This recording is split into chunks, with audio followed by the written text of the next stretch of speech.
Retour sur le plateau TV de Polytech pour une émission consacrée à à la RSE, la responsabilité sociétale des entreprises, et proposée par Des Enjeux et des Hommes. Hugues Carlier est à nos côtés, il est directeur associé à Des Enjeux et des Hommes. Benjamin Hainaut est lui manager d'Utopie.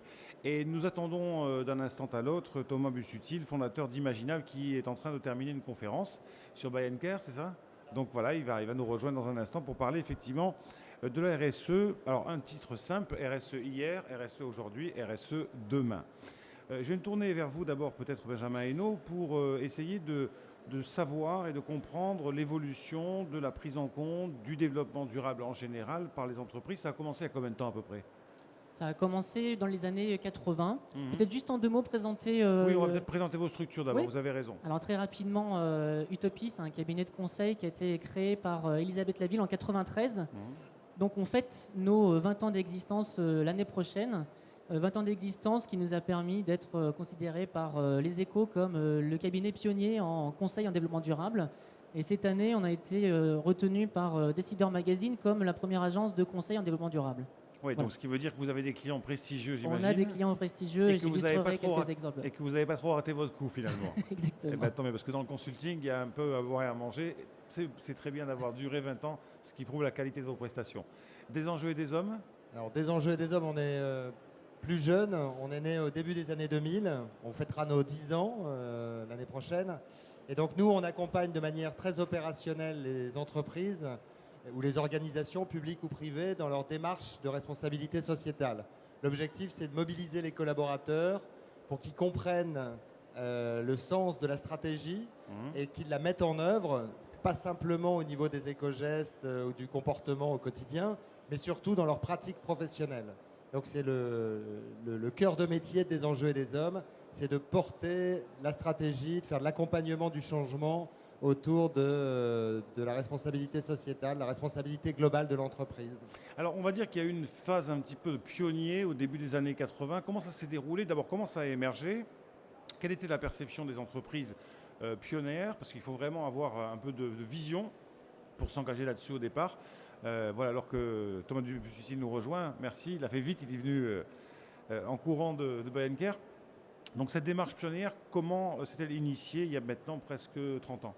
Je pense que ce qui est important pour présenter un petit peu le panorama de cet historique de prise en compte de la RSE dans les stratégies d'entreprise, c'est de comprendre les motivations des entreprises. Une entreprise n'a pas forcément un but philanthropique. Donc souvent, on a bien entendu derrière des stratégies commerciales, des stratégies d'image. Et effectivement, dans les années 80, on peut retenir deux grands types d'acteurs, des pionniers dont vous parliez, issus de dirigeants avec une vocation d'entreprise différente. On parle souvent dans les exemples de The Body Shop, par exemple, qui a eu vocation à positionner donc, une offre avec une lutte contre les tests sur les animaux, qui est un enjeu assez fort dans le secteur de la cosmétique. On avait aussi dans les pionniers assez souvent, lorsqu'on en parle, des entreprises comme Ben & Jerry's, que vous connaissez, des entreprises comme peut-être Stonyfield Farm qui font des yaourts, c'est une entreprise américaine. Ben & Jerry's, Stonyfield Farm avait un enjeu assez fort de réflexion sur les ingrédients, aller très, très tôt sur des réflexions sur le bio, des réflexions sur le commerce équitable. Donc effectivement, une vocation de créer une entreprise avec une conception différente des produits que l'on allait proposer et des messages qu'on allait véhiculer. C'est venu d'abord dans le secteur B2C, avant, je dirais, d'atteindre le secteur B2B où les entreprises avaient besoin, je dirais, de stratégies de développement durable. C'était d'abord tourné vers le consommateur. Oui, mais pas si simple que ça. Ces pionniers, effectivement, vendaient des produits et avaient une conception de leur entreprise différente que leurs différents concurrents. Et c'était aussi, je pense, pour eux, un enjeu de mettre en cohérence leurs convictions profondes et leurs projets d'entreprise. Dans ces années-là, 80-90, on avait aussi un certain nombre de grands acteurs, comme des pétroliers, qui avaient de vrais enjeux d'image, avec des ONG très militantes, des associations de consommateurs très militantes, des ONG qui s'enchaînaient en face de leurs Là, on sièges était sociaux. plutôt en phase réaction. Et on était en phase réaction. Voilà. Lorsque tout à l'heure je parlais des motivations, effectivement, 80-90, beaucoup d'enjeux autour de la qualité de l'image de l'entreprise et la qualité de l'image que l'entreprise allait véhiculer. Ce qui s'est passé en termes de stratégie d'entreprise, du coup, c'est qu'on a eu toute une vague de mécénat, de création de fondations. L'entreprise a alloué un certain nombre de ses budgets pour accompagner des associations, créer des écoles en Afrique, par exemple. Et c'était toute cette première vague, donc avec un enjeu de relations publiques, on va dire Mais principalement. vous êtes jeune pour me raconter tout ça. Je suis beaucoup plus vieux que ce que j'en ai l'air. Sur cette première phase, ce qui s'est passé, c'est que, comme vous le savez, il y a une montée de la prise de conscience de l'opinion publique. On a eu de plus en plus de réglementations. Mhm. On a eu des indices boursiers qui se sont créés pour valoriser les entreprises les plus pertinentes au point de vue développement durable. Et du coup, on est passé d'un enjeu d'image à un enjeu un petit peu hérité du système qualité. On a eu des créations de normes ISO, donc il fallait être conforme aux normes ISO. Il fallait intégrer ces fameux classements. Et du coup, la façon dont l'entreprise a réagi, c'est qu'elle a créé des chartes, elle a créé des politiques. Et c'est là qu'ont émergé ce qu'on appelle les rapports de développement durable. En 2001, il y a une loi de nouvelle régulation des économies qui a imposé aux entreprises du CAC 40 en France d'expliquer tous les ans, au même titre qu'elle publiait un rapport d'activité, ce qu'elle faisait au point de vue environnemental et au point de vue social. Donc ça devenait une contrainte réglementaire. Donc les entreprises se sont aussi adaptées et structurées pour répondre à ces enjeux-là. Ça, ce sont les années 2000-2005. Jusque dans les années, effectivement, 2000-2005. Ce qui s'est passé de plus en plus, c'est qu'on a identifié le développement durable comme une opportunité de croissance aussi, et moins comme une réglementation, moins comme une contrainte, mais beaucoup plus comme une opportunité. Et aujourd'hui, on parle un petit peu encore de RSE 2.0 pour les entreprises qui, pour nous, sont visionnaires de cette nouvelle étape. Ce sont des entreprises qui ont cherché à traduire dans leurs engagements, dans leur offre, la façon dont elles pouvaient créer de nouveaux produits grâce à ces nouveaux enjeux environnementaux et sociaux. Et pour nous, ce sont par exemple des entreprises comme Philips, des entreprises comme Marks & Spencer en Angleterre.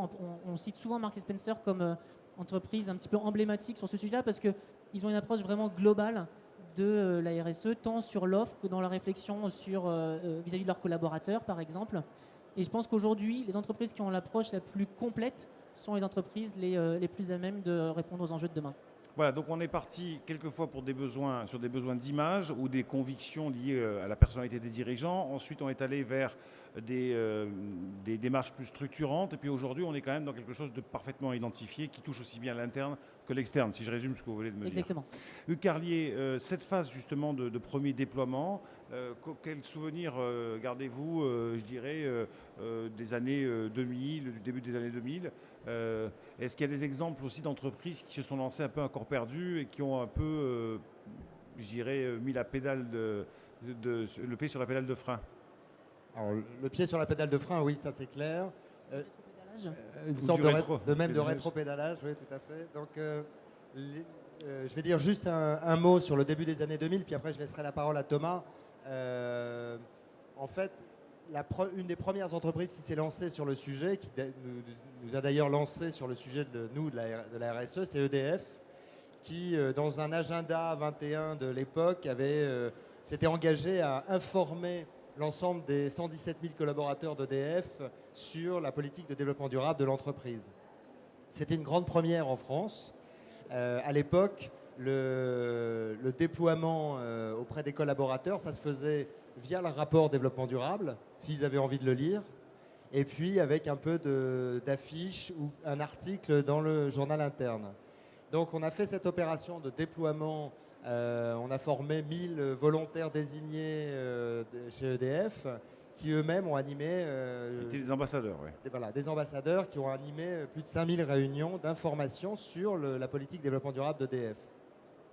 Et donc là, on s'est dit, en 2001-2002, toutes les entreprises françaises, évidemment, vont déployer la stratégie qu'on trouve dans le rapport développement durable.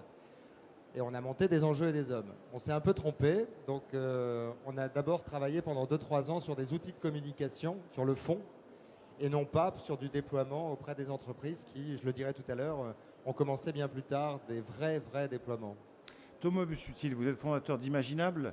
Alors, en quelques mots, présentez-moi votre structure. Alors, très rapidement, déjà, ce que je peux peut-être dire, c'est que, puisqu'on parle d'histoire, je fais partie de la première génération de directeurs du développement durable, puisque j'ai créé, j'étais le 4e à l'époque du CAC 40, qui était chez Vinci, c'était au tout début des années 2001. Et en plus, j'ai fait ça chez PPR et SFR pendant 8 ans.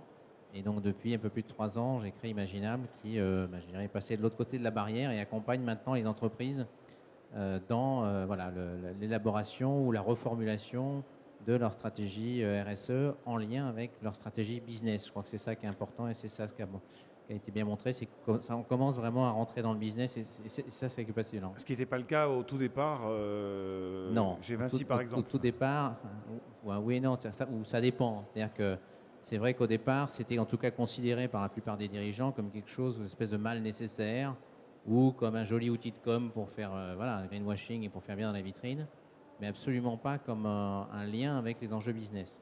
Je pense qu'aujourd'hui, c'est plus du tout le cas.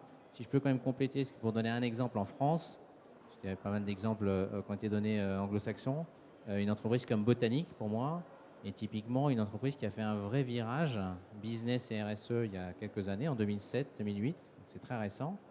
Et ce qui était intéressant, c'est que j'ai rencontré il y a quelques semaines le directeur développement durable de Botanique, qui me disait qu'ils sont aujourd'hui à plus 3%, quand leur secteur est à plus 1.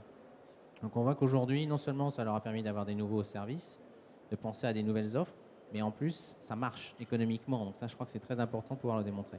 Alors Benjamin Hainaut nous parlait tout à l'heure des pionniers. Ces pionniers, que sont-ils devenus? Alors, que sont-ils devenus? Je vais reprendre les 3 exemples qu'il a cités. D'abord, ils ont une caractéristique commune, c'est qu'ils se sont tous fait racheter par les gros. Body Shop par L'Oréal, Stonyfield par Danone, Ben & Jerry's par Unilever. Donc ça, c'est, voilà.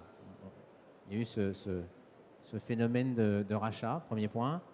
Et par contre, il y en a 2 qui ont, je trouve, mieux fini que le 3e.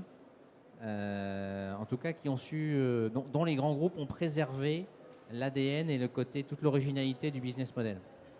C'est Body Shop et Stonyfield Farms. Donc, Danone, par exemple, s'est engagé, quand ils ont racheté Stonyfield Farms, à laisser le management en place et à ne rien toucher à la gouvernance de l'entreprise. Et donc, ils se servent de Stonyfield comme un laboratoire d'expérimentation pour en tirer des bonnes pratiques, mais je trouve ça intelligent parce que l'idée, c'est pas forcément de dire les recettes de ces entreprises peuvent s'adapter ou peuvent se plaquer aux grands groupes. Absolument on n'est pas du tout, on n'est pas dans les mêmes enjeux. Et donc, je trouve que l'idée intelligente, c'est de se placer, de se tirer des enseignements intéressants et les traduire, on va dire, dans des grands groupes. Par contre, de Ben & Jerry's qui s'est fait quand même avaler avec Unilever et qui là, je dirais, me semble-t-il en tout cas, fait perdre quand même beaucoup de l'originalité de la démarche. Je rappelle juste que quand Unilever a été créé, dans le code de l'entreprise, les salaires entre le plus petit et le plus gros salaire étaient de 1 à 6. Voilà, je pense qu'aujourd'hui, c'est plus tout à fait vrai. Voilà. Alors, question à l'un d'entre vous, quelles sont finalement aujourd'hui les grandes tendances de fond qu'on constate dans le développement durable, dans la RSE qu'est-ce qui émerge aujourd'hui? Thomas, tu veux commencer? Oui, Benjamin pourra compléter. Je pense que dans les grandes tendances, alors il y a un certain nombre de grandes tendances. Il y a par exemple tout ce qui est la proximité. Il y a le concept de locavore, donc c'est j'essaye d'acheter et de consommer que des produits qui sont locaux, qui sont près de chez moi. À la fois sur la partie pour encourager toute la dimension sociale et à l'emploi, et bien sûr l'aspect environnemental lié au transport, par exemple, et à la qualité produit. Et il y a aussi toute une autre corollaire à ça, tout un lien qui est fait sur le lien entre santé et environnement. Je crois qu'aujourd'hui, et parce qu'on a de plus en plus d'études, donc d'informations, on a une conscience qui émerge et qui est vraiment croissante sur ce lien entre santé et environnement, et qui se traduit notamment par le succès depuis plusieurs années des produits bio. Encore cette année, enfin en 2010, ça a cru de 17%, alors qu'on était quand même dans une période difficile, et 2008-2009, pareil. Donc voilà, ça pour moi, c'est des sujets de fond. Et puis peut-être dernier, et puis je laisserai peut-être Benjamin compléter, il y a tout ce qui est ce qu'on peut appeler la société digitale. C'est-à-dire que le rapport de force entre marque et consommateur s'est complètement inversé à cause des réseaux, entre autres, mais principalement à cause des réseaux sociaux. Et donc, les entreprises aujourd'hui ne peuvent plus dire, le greenwashing, plus ça va, et plus ça va devenir compliqué, parce que les gens sont de mieux en mieux informés, et quand une information sort, elle est immédiatement, ça part sur le net, et voilà, et l'entreprise ne maîtrise plus rien.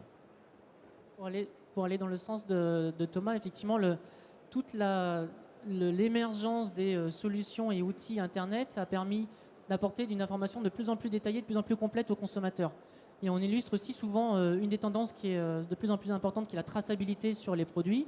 Vous avez des marques comme Patagonia, Timberland, Coca, qui, sur la base d'une référence produit que vous utilisez sur le site Internet, vous permet de retrouver dans quel pays ont été fabriquées les matières premières, dans quelles conditions, quel était le transport, comment se sont faits les process de fabrication et de transformation jusqu'à l'arrivée en magasin. Donc cette traçabilité grâce à l'outil Internet est poussée de plus en plus loin.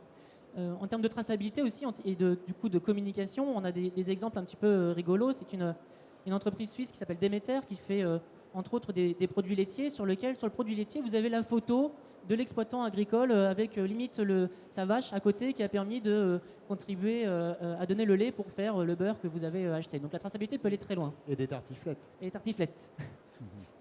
Sur d'autres exemples aussi d'entreprises qui ont mis en place les grandes tendances dont parlait Thomas, sur la partie santé-environnement, vous connaissez tous le sujet du bisphénol A.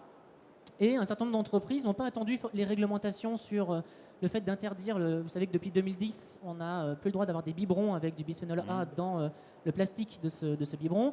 On a un certain nombre d'entreprises qui ont retiré avant la réglementation leurs biberons en bisphénol A et ont travaillé avec leurs fournisseurs. Et un certain nombre d'enseignes de distribution, entre autres. Ce qui est intéressant, c'est que du coup, je trouve, l'entreprise s'ouvre au débat de société et n'attend plus forcément les réglementations pour agir et être première par rapport à ses concurrents. Et puis si on prend la proximité dont vous parliez, on se rend compte par exemple pour la distribution qu'on revient dans les centres-villes sur des surfaces plus petites. On sent vraiment que ce phénomène est une tendance très lourde. Hein. Exactement. Et on a des enseignes comme Système U qui historiquement se sont positionnées sur un maillage rural très poussé de leurs magasins en France, qui continuent à travailler cette dimension-là et qui orientent leur plan stratégique sur cette dimension de local et qui réfléchissent à comment travailler avec le berceau économique autour de nos magasins et comment travailler et valoriser les fournisseurs autour de nos magasins.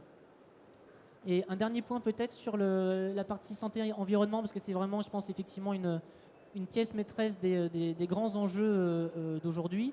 Thomas parlait tout à l'heure de Botanique. Effectivement, c'est aujourd'hui une des références en France d'une entreprise qui a compris beaucoup de choses très tôt. Utopie avait accompagné Botanique en 2007 pour faire le pacte Botanique.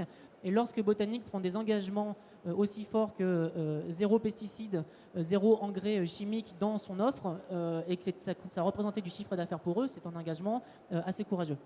Alors, au-delà de la stratégie pour Botanique, c'est une stratégie payante, plus 3% dans un secteur, plus 3%, c'est ça. Plus 3 dans un secteur qui fait plus 1. Qui fait plus 1, ce sont des chiffres très récents. Il y a 3 semaines. Voilà, et très significatifs. Au-delà de ces stratégies gagnantes, où en est-on du déploiement de manière plus globale dans les entreprises en France? Est-ce qu'on est encore à la crème des choses ou est-ce qu'on sent qu'il y a une vraie lame de fond? Alors évidemment, il y a toujours une maturité très différente selon les secteurs d'activité et les entreprises. Mais les vrais plans de déploiement, ils ont démarré en fait à partir de 2006-2007. On avait commencé avec par exemple la Lyonnaise des Eaux, Moët et Chandon, donc dans des secteurs très différents, mais des entreprises qui ont compris qu'à un moment il fallait forcément porter le fer, on va dire, au niveau de l'ensemble des collaborateurs pour que ce soit réellement mis en œuvre. Aujourd'hui, on est encore beaucoup sur des pratiques de niche, c'est-à-dire qu'on nous demande de former telle ou telle population d'acheteurs, de marketeurs, de communicants. Donc on est un peu en tuyau d'orgue selon les besoins et non pas sur des déploiements réellement globaux. Alors sauf que depuis 1 an ou 2, il y a un certain nombre de moyennes entreprises qui n'avaient pas démarré dans la responsabilité sociétale comme les grands groupes dont on parlait tout à l'heure ou les pionniers dont parlent Thomas et Benjamin et qui se lancent depuis 1 an et demi, 2 ans dans des démarches globales. Mais vous êtes d'accord avec moi pour dire quand même que ça dépend étroitement de la personnalité du dirigeant aussi. Je veux dire que l'homme qui dirige l'entreprise, qui l'a fondée, a une part prépondérante dans la démarche.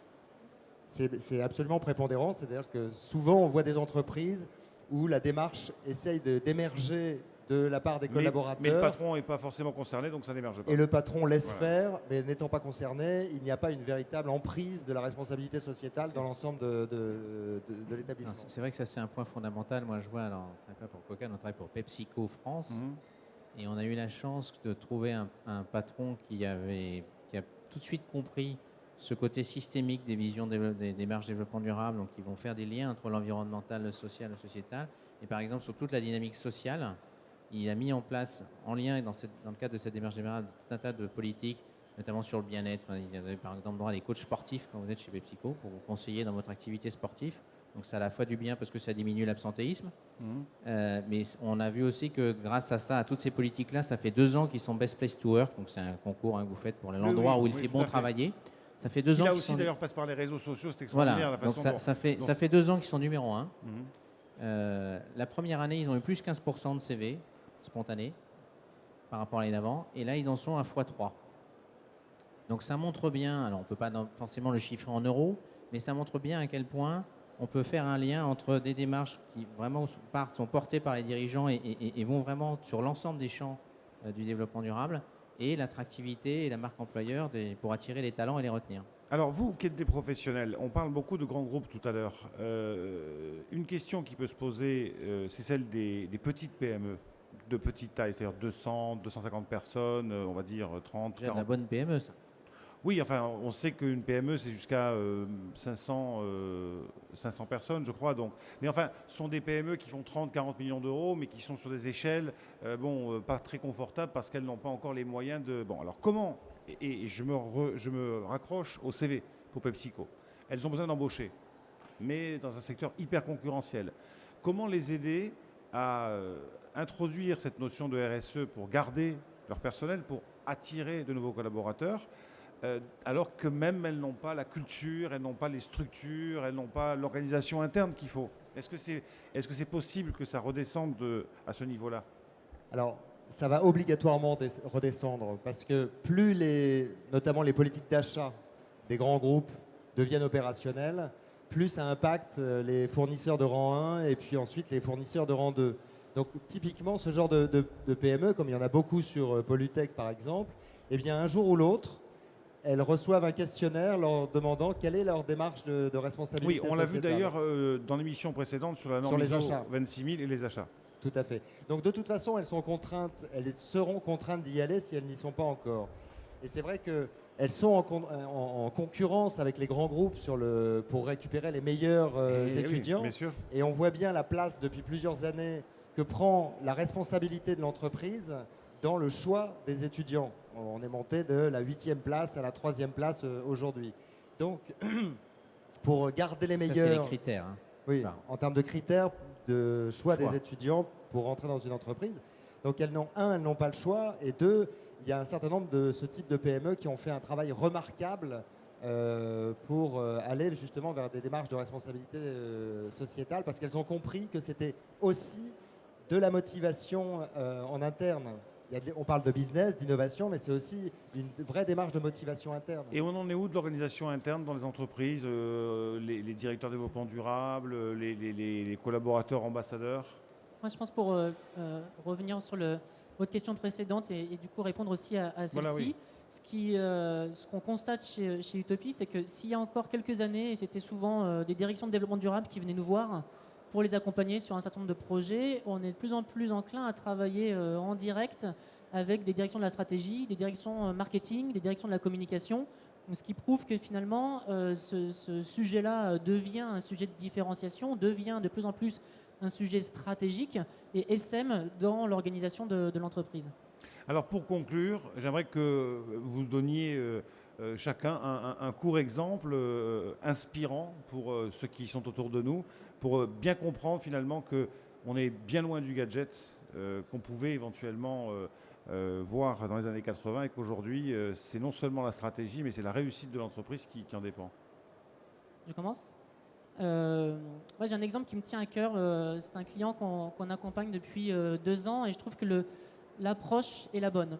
C'est un acteur de la grande distribution qui s'appelle Système U, j'en ai parlé tout à l'heure avec son positionnement local, qui avait vocation à développer son offre en lait bio.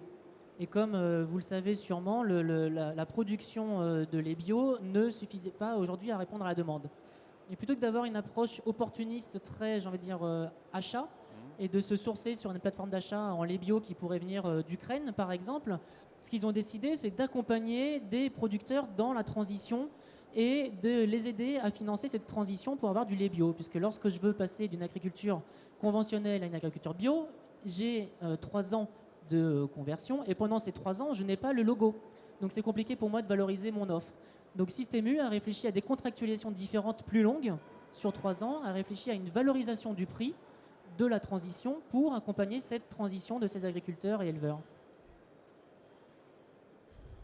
Je vais vous donner un exemple d'une toute petite entreprise, mais avant, je voulais juste te dire que, pour finir sur la partie organisation, c'est qu'on voit effectivement apparaître depuis 1 an et demi les réseaux de correspondants ou réseaux de référents d'aider. Et comme pour le marketing, comme pour d'autres métiers, on voit qu'il n'y a pas encore, c'est une matière émergente quand même. Et donc on voit qu'il n'y a pas encore de ligne directrice totalement claire sur qu'est-ce que c'est que le marketing responsable, qu'est-ce que c'est qu'un réseau de correspondants développement durable. C'est juste pour dire qu'il y a encore beaucoup de travail pour aller au bout. Et tant mieux pour vous en plus. Et tant mieux pour nous. Voilà. Non, je prendrai un exemple que j'ai découvert dans une intervention que je faisais à la CCI de l'Essonne.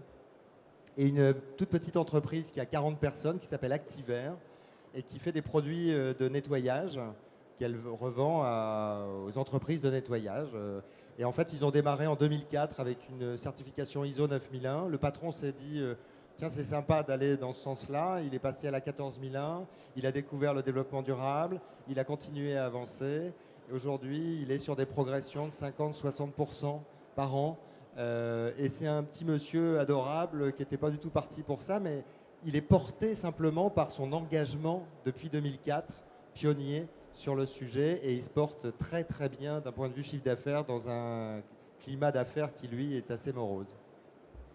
Oui, très rapidement, juste pour répondre aussi quand même à la question d'avant, imaginez, nous on est membres d'un réseau qui s'appelle les entrepreneurs d'avenir, et franchement je vous conseille notamment aux PME, s'il y en a qui écoutent, d'aller sur ce réseau et d'en devenir membre le cas échéant. Vous verrez qu'il y a plein de PME en France qui sont en train de mettre en place des démarches qui combinent à la fois l'environnement, la société en termes de gouvernance, d'intégration des salariés dans la capitalisation de l'entreprise. Enfin, ça, je peux vous dire que ça va très très loin. On a eu un congrès là, au mois de juin. Il y a plein d'exemples sur le site qui vous permettent de voir à quel point c'est pas parce qu'on est une PME de 200 personnes qu'on ne peut pas avoir des idées, qu'on ne peut pas mettre en place des politiques qui vont souvent beaucoup plus loin que les grands groupes. Donc ça, je vous garantis. Et là, effectivement, la personnalité du dirigeant, encore une fois, est fondamentale. Et comme c'est plus petit, ça va beaucoup plus vite. Donc c'est ça qui est intéressant. L'exemple que je vais vous citer justement comme exemple un peu atypique, j'ai envie de donner, c'était le groupe SOS.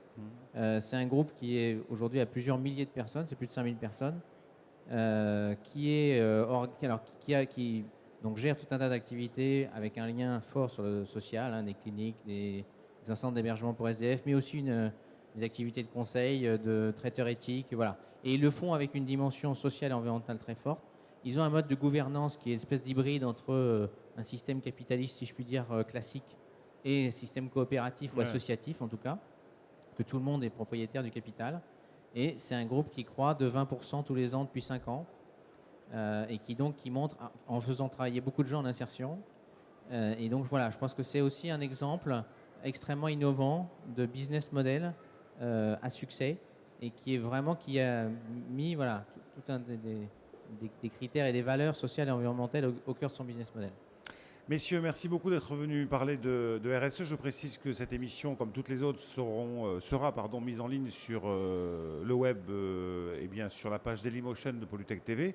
Donc si vous avez envie de revoir cette émission et effectivement d'avoir les contacts de nos intervenants, vous pouvez vous y rendre. On se retrouve dans quelques instants pour parler de l'Argentine qui, vous le savez depuis hier, sera le pays invité d'honneur à Polytech 2012 à Lyon l'an prochain. Et on parlera de l'Argentine à travers la Fédération des entreprises de l'environnement qui pilotera justement cette venue en France. L'Argentine qui depuis peu a un nouveau président, qui depuis peu a un ministère de l'environnement et qui devient donc par la force des choses un pays qui peut intéresser les entreprises françaises pour faire du business là-bas en Amérique du Sud. Merci à vous. On se retrouve dans 15 minutes.